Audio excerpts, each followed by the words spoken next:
tão grande. Se você tivesse uma dificuldade, você telefonava para o teu professor e ele, mesmo estava de plantão, ia lá e te acolhia, atendia, ia lá, via o teu paciente. Então, quando você vira médico depois, como é que você não faz igual? Né? Como é que você não imita?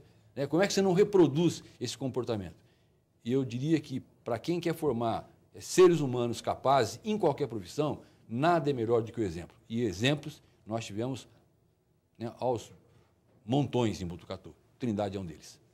Professor Trindade, há algumas doenças que vão e voltam, parecem extintas, vão e voltam. No começo do século passado, 100 anos atrás, na campanha do Rio Civiliza-se, tinha o Oswaldo Cruz, tinha os mata-mosquitos, e a dengue está aí agora, e cada vez mais incomodando, a cada ano matando gente em vários pontos diferentes do Brasil.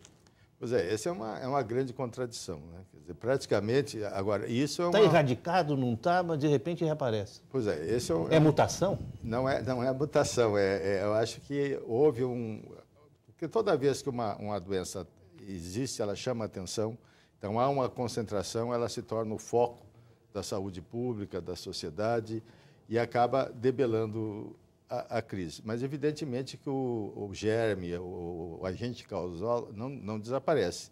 Ele fica sobrevivendo ou nas populações periféricas, em casos não epidêmicos, assim, isolados, ou nas florestas, né?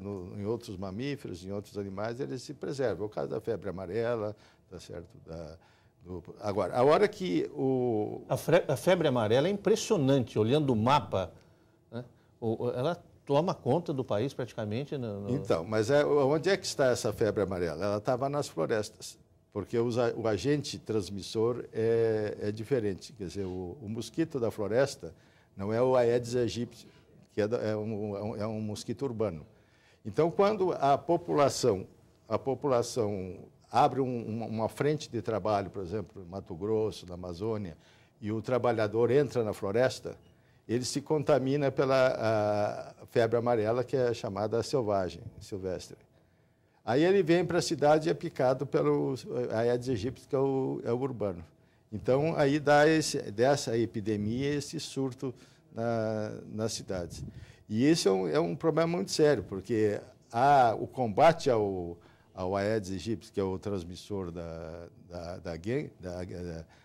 dengue, também é o mesmo transmissor da febre amarela, que é uma doença muito mais grave do que a dengue. Embora a dengue seja também uma doença grave, mas ela se torna mais grave à medida que ela é repetitiva, quer dizer, tem um surto, outro surto, então ela se torna uma doença hemorrágica e acaba levando pacientes aos óbitos.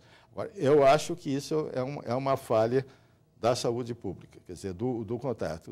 Do Estado? Do Estado. Uma política mesmo? Uma política permanente. Claro que tem que ter uma educação permanente da sociedade também.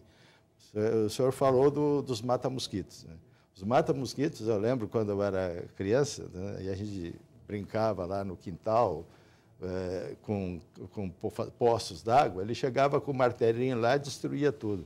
Furava todas as latas do quintal e ele punha uma bandeirinha na porta e ele tinha autoridade. Ali tinha uma farda que parecia do ginásio, né? CAC, né? E ele tinha uma autoridade, porque ninguém podia impedir a entrada dele. Então, quando você passava na rua, estava lá uma bandeirinha verde na porta. Isso lá em Alegrete. É? Lá em Alegrete. Lá em Alegrete. Lá no... Bate! Lá na fronteira. Isso nos anos 40 e poucos, 44, 45, acho que acabaram com essa figura. Acabaram. E eu acho que isso tem que ser... Embora necessário, foi extinto. E agora você tem que montar equipes transitórias para irem nas casas tentando ver, mas não tem a mesma autoridade, a mesma competência, porque aquele era um trabalho constante. Então, esse que, na realidade, foi o que o Oswaldo Cruz fez há 100 anos atrás no Rio de Janeiro. Quer dizer, deu caso de polícia, quase que deu uma revolução nos programas de vacinação a chamada revolta da vacina. A revolta da vacina. Então, eu acho que, na realidade, esse tipo de doença tem que ser focalizada, combatida. todo ano, o ano inteiro, e do ponto de vista da educação. Eu acho que tem Entre outras, a tuberculose está aí também. Pois é, a tuberculose é uma outra doença também que desapareceu, tá certo? E que depois está retornando. E agora está retornando mais grave, principalmente por causa da epidemia de AIDS também, que há uma queda da imunidade dos pacientes, e a tuberculose é um agente grave, mas ele é oportunista também. Se pega um organismo com deficiência. Uma outra doença que o pessoal já desaprendeu a diagnosticar é a sífilis, os cancros, que não tem dúvida que daqui a um pouco ela vai se transformar num problema de saúde pública se não houver a devida atenção. Viu, Trindade, uma coisa que tinha desaparecido e que hoje é raro você fazer um dia de consultório sem que hajam vários casos é o condiloma acuminado, o papiloma vírus, que era uma coisa que durante um tempo desapareceu, sobretudo com o advento do HIV, da AIDS, as preocupações da camisinha, as divulgações dos riscos de contaminação, você não tinha mais.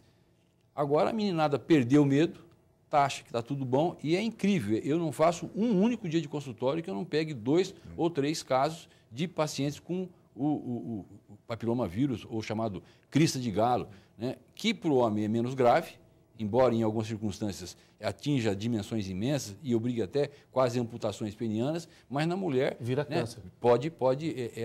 Ele não digo que antecipe, mas aumenta o risco de câncer. Então é uma doença grave, que tinha desaparecido e voltou a aparecer. Para você ter uma ideia, quando eu entrei na faculdade aqui na Pinheiros, foi no ano de 56, tinha o centro acadêmico tinha uma liga, a Liga de Combate à Sífilis. E era ali que a gente aprendia da injeção na veia, tratar os pacientes, tudo isso.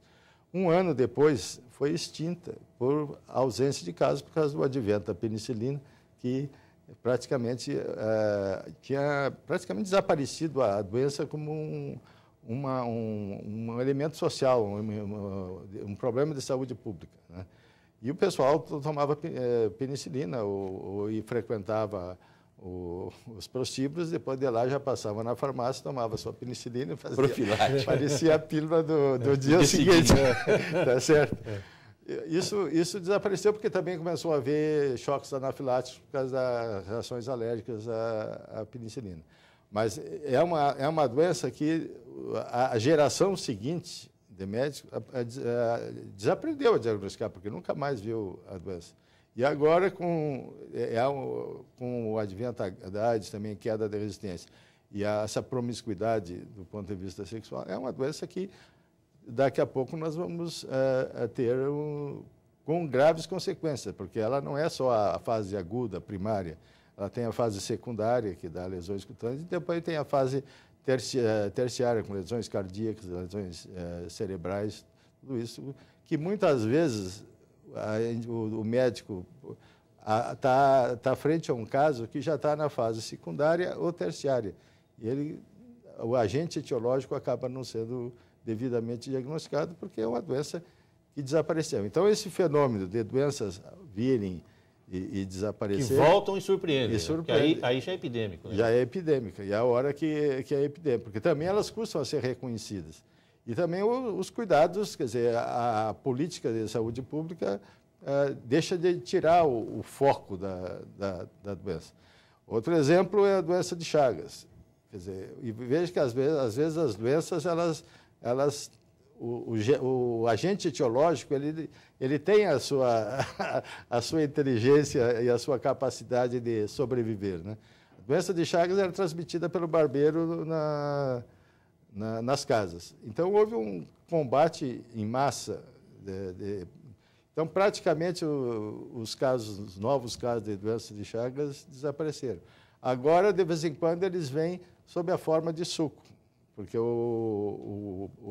tem a parte silvestre, que o agente etiológico persistiu, a hora que contamina lá a cana, o inseto contaminado, aí a cana é moída.